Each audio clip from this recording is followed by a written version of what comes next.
আসসালামু আলাইকুম। আজকে আমি বাজারে গিয়েছিলাম আমার কোয়েল পাখির বাচ্চার খাবার আনার জন্য। তো সেইখানে যেয়ে দেখি সেই দোকানদার কিছু টাইগার মুরগির বাচ্চা এনেছে বিক্রি করার জন্য।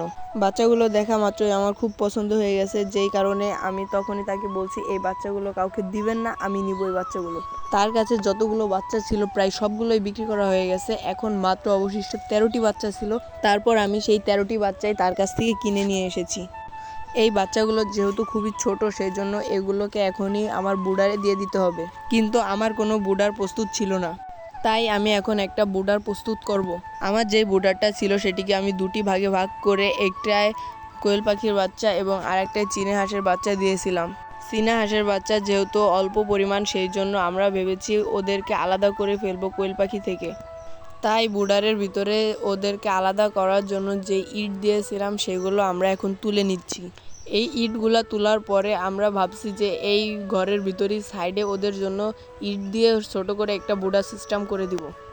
ওই আগের বুডার থেকে যেহেতু চীনা হাঁসের বাচ্চা বের করে ফেলছি, ওরা পানিতে পুরো বুডারকে ভিজিয়ে ফেলছিল, তাই বুডারের ভিতরের লিকারগুলো এখন আমি চেঞ্জ করে দিচ্ছি। চীনা হাঁসের লিকারগুলো চেঞ্জ করার সময় আমি দেখতে পাই যে সাইডে যেই কোয়েল পাখির পায়ের নিচে যেই ছালাটা ছিল ওইটাও খুব নষ্ট হয়ে গেছে। তাই আমি ওই কোয়েল পাখির পায়ের নিচের ছালাটাও চেঞ্জ করে দিচ্ছি। পুরো বুডারটি পরিষ্কার করা হয়ে গেলে আমি নতুন একটা ছালা বিছিয়ে দিয়েছি বুডারের ভিতরে, যাতে পরবর্তীতে ওরা অসুস্থ না হয়ে পড়ে। আজকে আমার মেন কাজটি ছিল যে টাইগার মুরগির জন্য একটি বুডার তৈরি করব। বুডারটি তৈরি করার জন্য আমি সর্বপ্রথম কাঠের গুঁড়ো দিয়ে দিয়েছি। কাঠের গুঁড়োর উপর দুটি ছালা মধ্যি থেকে কেটে বিছিয়ে দিয়েছি। কাঠের গুঁড়ো দেওয়ার জন্য বুডারটি সবসময় একটু গরম থাকবে। কাঠের গুঁড়োর উপর ছালাটি বিছিয়ে দেওয়ার কারণে কোনো বাচ্চা প্যারালাইজড হওয়ার ভয় আর থাকবে না। আমি সেই দোকান থেকে 13টি বাচ্চা এনেছি, আরও 50টি বাচ্চার অর্ডার দিছি যে আমাকে আগামীকাল আরও 50টি বাচ্চা দিবেন।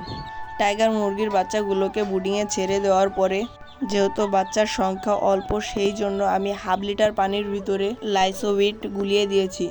আমার চীনা হাঁসের বাচ্চাগুলোকে যেহেতু আগের বুডার থেকে বের করছি, সেই জন্য ওদের জন্য নতুন একটা বুডার তৈরি করতে হবে। এই বুডারটি তৈরি করার জন্য আমাদের ঘরের একটি কোণা আমরা বেছে নিয়েছি। যেখানে বুডিং করব তার চারপাশে সুন্দরভাবে আমরা ইট দিয়ে দিয়েছি।